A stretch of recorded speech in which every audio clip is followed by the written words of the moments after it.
बालमित्रांनो, आज सावित्रीबाई फुले यांची जयंती। खरं तर सावित्रीबाई फुले जयंती आम्हा सगळ्या महिलांसाठी आणि मुलींसाठी एक उत्सव आहे असं मी म्हणेल। नवीन वर्षाचा पहिला सण आम्हा महिलांसाठी, कारण शिक्षणाची दारे आपल्यासाठी ज्या मातेनं खुली केली ती माता म्हणजे आमची सावित्रीबाई फुले।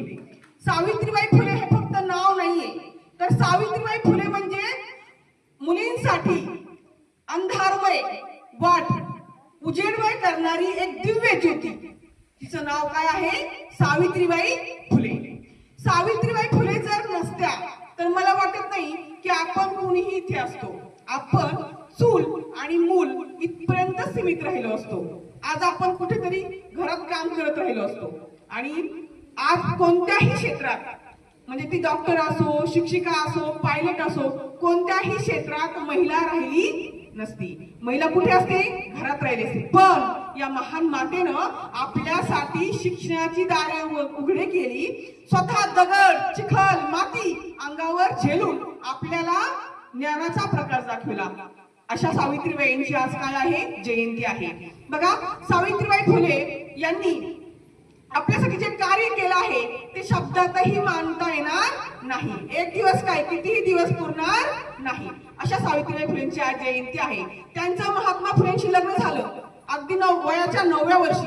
त्यांना तेव्हा वाचता लिहिता काही येत नव्हतं, पण लग्न झाल्यानंतर महात्मा फुले यांनी आपल्या पत्नीला शिकवलं। का? कारण त्यांनी पाहिलं समाजामध्ये महिला फार अबला आहे, त्यांच्यावर अत्याचार होत आहे, त्यांच्यावर अत्याचार होत आहे, म्हणून त्यांना ज्ञानाच्या प्रवाहात आणलं पाहिजे, त्यांना सबला केलं पाहिजे असं ज्योतिबा फुले यांनी विचार केला। आणि त्यांनी काय केलं? आपल्या पत्नीला शिकवलं आणि मग या दोघांनी मिळून मुलींना शिकवलं। आणि पुणे येथे भिडेवाड्यात त्यांनी काय केली? मुलींसाठी पहिली शाळा काढली। त्यावेळेस असं होतं, जर नवरा मेला तर त्या बाईला जगण्याचा अधिकार नव्हता। नवरा मेला तर बाईनी जगायचं नाही। मग काय करायचं? नवऱ्याच्या जळत्या प्रेतावर या बाईला काय करायचे? ढकलून द्यायचे। सतीचा, काय म्हणायचं? सतीचा ढकलून द्यायचे आणि केशोपन करायचे, म्हणजे त्या बाईचं पूर्ण टक्कल करायचे। टक्कल समजतं ना?